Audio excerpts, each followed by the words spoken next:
Obrigada, Sr. Presidente, Srs. Deputados, Sr. Ministro, muito obrigada por estar aqui hoje. E nós encontramos hoje num debate em que os partidos que apoiam o Governo, como foi visível agora aqui na intervenção, nestes minutos finais, em que os partidos que apoiam o Governo estão ativamente na oposição.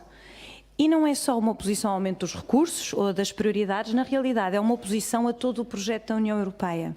E por isso o que é importante deixar muito claro hoje é que os portugueses neste debate contam com o PSD, não contam com os partidos que apoiam o Governo, mas podem sempre contar com o PSD para um tema e uma prioridade que será absolutamente fundamental nos próximos, pelo menos nos próximos 7 anos, para a sua vida de todos os dias.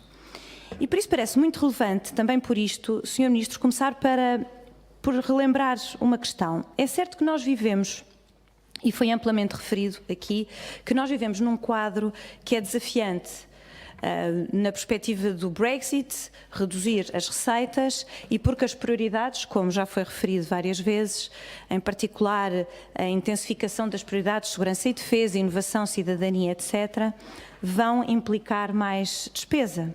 Mas nós queremos aqui relembrar também que o anterior Governo negociou um quadro de financiamento durante um período extraordinariamente difícil e bem mais difícil do que o atual. Porque nesse momento a União Europeia ainda não tinha saído da crise em que se encontrava e a credibilidade de Portugal estava só naquele momento a ser recuperada depois de uma situação de pré-bancarrota que obrigou ao resgate. E mesmo nestas circunstâncias que foram difíceis na Europa, mas sobretudo em Portugal, o anterior Governo conseguiu garantir um envelope financeiro, que foi cerca de 30 mil milhões, e, portanto, o mínimo que se exige a este Governo é que consiga, no mínimo, o mesmo valor e até aumentar. Esperemos até que o Governo consiga superar este montante. Sr. Ministro, o financiamento da União Europeia é um apoio importante para Portugal, mas aqui também é importante referir que não se substitui às reformas que Portugal ainda tem pela frente, as reformas estruturais.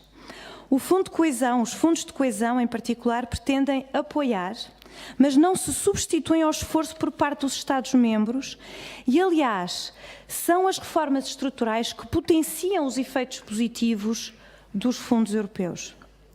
Infelizmente, o que nós temos assistido, Sr. Ministro, é que este Governo vai aproveitando os louros do anterior Governo como uma espécie de estratégia de marketing nas suas negociações europeias, mas na realidade não mostra vontade nenhuma de pensar em reformas que tenham um efeito de aumentar o potencial de crescimento na economia portuguesa. E foi essa mesma preocupação que foi transmitida pela própria Comissão Europeia numa carta que enviou ao Governo português na semana passada, a pedir que o Governo seja mais ambicioso no Programa Nacional de Reformas, porque até agora, francamente, não se vê nada, mas enfim, até abril tem tempo de ser um bocadinho mais dinâmicos e mais ambiciosos neste aspecto e, portanto, nós instamos o Governo a ser muito mais ambicioso para alavancar efetivamente o potencial dos fundos estruturais do próximo quadro financeiro.